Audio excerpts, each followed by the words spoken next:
घरे घरे थंडा काश ज्वर ज्वर कमी जाउछि थंडा भी छाड़ी जाउछि हेले छाड़ीबार ना धरुनी काश 2 ରୁ 3 सप्ताह लगी रही खुखा पाग बदलले थंडा काश ज्वर आदि साधारण कथा हेले समस्त मुहरे एबे सेई गोटिए कथा एबे सहजरे छाड़ुनी थंडा काश एवं तंटी दरज औषध खाइले थंडा कमी जाउछि सिना हेले नाकेदम कर सारानी लहरिया काश छोट पिलांक ठारू वयस्क पर्यंत समस्ते नयांत 2 ରୁ 3 सप्ताह जाए काश लगी रही राति अधिक काश होतबारु निद हजि जाउछि अल्प कफ पड़ुछि सुखिला काश भी होछि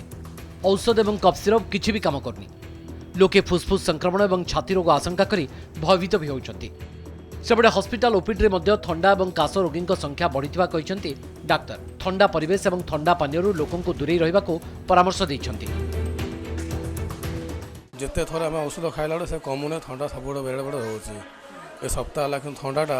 से रोगटा चारियार समस्त 90% लोक थंडा रुए तो खासटा कमु नहीं जमा हो गला 15 दिन तो से मेडिसिन नाक ये आसती मोर है 8-10 दिन छाड़ू नहीं जमा कफ जो खासटा हो राति तो शोई होनी डॉक्टर कहला ठीक हो प्रतिकार हूँ मेन हूँ ठंडा जिनस को अवॉइड कर एसी को अवॉइड कर कोल्ड ड्रिंक्स अवॉइड कर दही खटा सॉस एगुड़ाक अवॉइड कर ता छड़ा जार तंटी बथा हूँ आगे हूँ लुण पानी गर्गलिंग भूताणु संक्रमण होता थंडा काश और ज्वर भल होगा प्राय 7 दिन लगे बोली कहते भुवनेश्वर एम्स डाक्तर एबे भूताणु निजर आंटीजेन बा बाह्य संरचना बदलाउथबारु सुस्थ होगाकू अधिक दिन लगुच एथिबाई लोक माने व्यस्त होगा जरूरी नुहे तेबे केतेक निर्दिष्ट लक्षण देखिले तुरंत डाक्तर परामर्श नेबा जरूरी सेगुड़िक है 3 ରୁ 4 दिन थंडा सहित 102 डिग्री रु अधिक ज्वर रहिबा काशरे अधिक कफ और कफरे रक्त पड़ा धईसई और हालिया लगे इत्यादि श्वासरोग मधुमेह उच्च रक्तचाप थिले किंबा वयोवृद्ध को थंडा लगी रहिले डाक्तर को परामर्श नेबा उचित 2 वीक्स 3 वीक्स पर्यंत लोकंकर ज्वर कमी जाउछि किंतु काश कंटिन्यूअस काश लगी रोची सुखिला काश होउछि टिके टिके कफ पड़ुछि से माने राति रे सोइला बेले असुविधा होउछि काश जो निद भांगी जाउछि धीरे धीरे भाइरस तांकर एंटीजेन चेंज करूछंती सेथिपई बॉडी धीरे धीरे टिके अधिका समय नउछि तांको अगेंस्ट रे काम करिया पे तांको अगेंस्ट रिकवरी पाइबा पे तो सेथिपई ए डिलेटा बा ए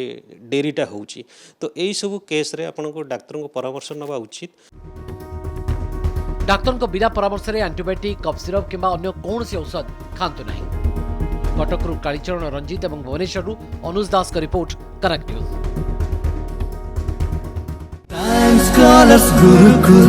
प्राइम स्कॉलर्स गुरुकुल एक ख्वाहिश है मन में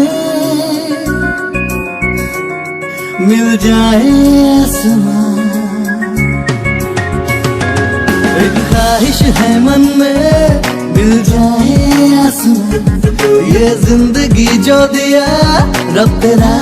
शुक्रिया चुनना है जो तारों को नहीं